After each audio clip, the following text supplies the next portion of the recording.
Сәлеметсіздер ме, балалар? Әдебиеттік оқу сабағына хош келдіңіздер. Бүгінгі сабағымыздың тақырыбы біз адал елдің ұрпағымыз тақырыбы негізінде Абайдың қара сөзі. Бүгінгі сабақта сен жақсы және жаман әдеттер туралы, адалдық туралы білетін боласың.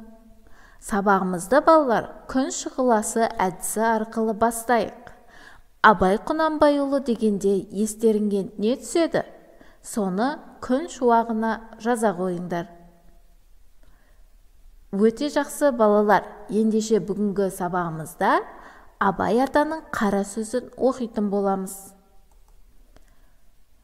Мәтінді оқымас бұрын балалар, мына тапсырманы орындап көрейікші. Берілген сөздерге қарама-қарсы мағыналы тіркестер тауып айт. Бізге берілген сөздер: білімсіз, өнерсіз, жалқау, сараң, өтірікші, әдепсіз. Бұл сөздерге қарама-қарсы сөздер: білімсіз, білімді, өнерсіз, өнерлі, жалқау, еңбекқор, сараң, жомарт, өтірікші, адал, әдепсіз, әдепті. Өте жақсы балалар. Ал енді Абай атамыздың 38-ші қара сөзін түсініп оқи қояйық. Абай атаның қара сөзін балалар, мына сызбаға түсіріп көрейікші.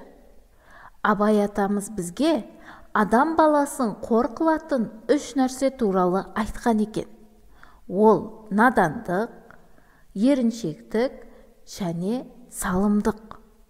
Надандықтан балалар, надандық дегеніміз білім ғылымның жоқтығы. Еріншектіктен балалар, талапсыздық, ұятсыздық, кедейлік туындайды екен. Залымдық бұл адам баласының хас дұшпаны екен. Бізге осы 3 қасиеттен аулақ болуды үйретеді. Енді Абай атамыздың адалдық туралы айтқан нақыл сөздерін қарайық. Жалпы өмір ақиқатының адалдыққа келіп тірелгені дұрыс. Адалдық әрбір дүниенің бастауы.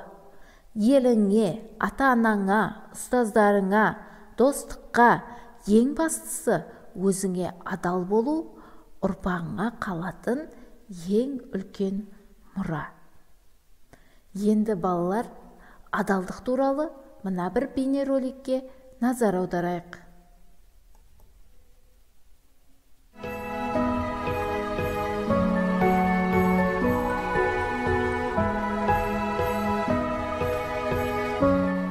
Саламатсыз бай. Саламатсыз ба? Жұмысына сәл бөгеліп кешіп қалдым. Жарайды, ештеңе етпейді. Жарай қызым. Сау болсын ба? Сау бол.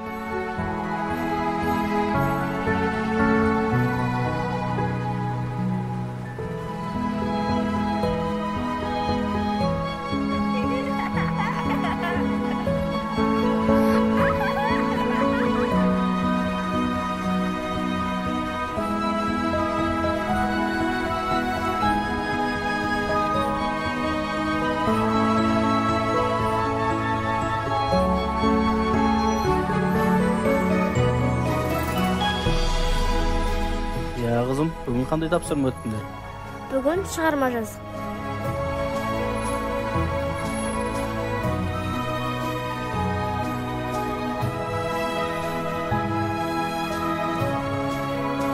Аға, сөмкеңіз қалып кетіпті.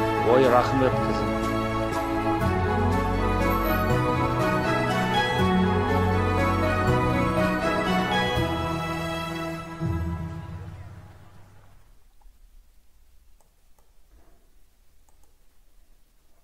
Сонымен балалар, адалдық дегеніміз не екен?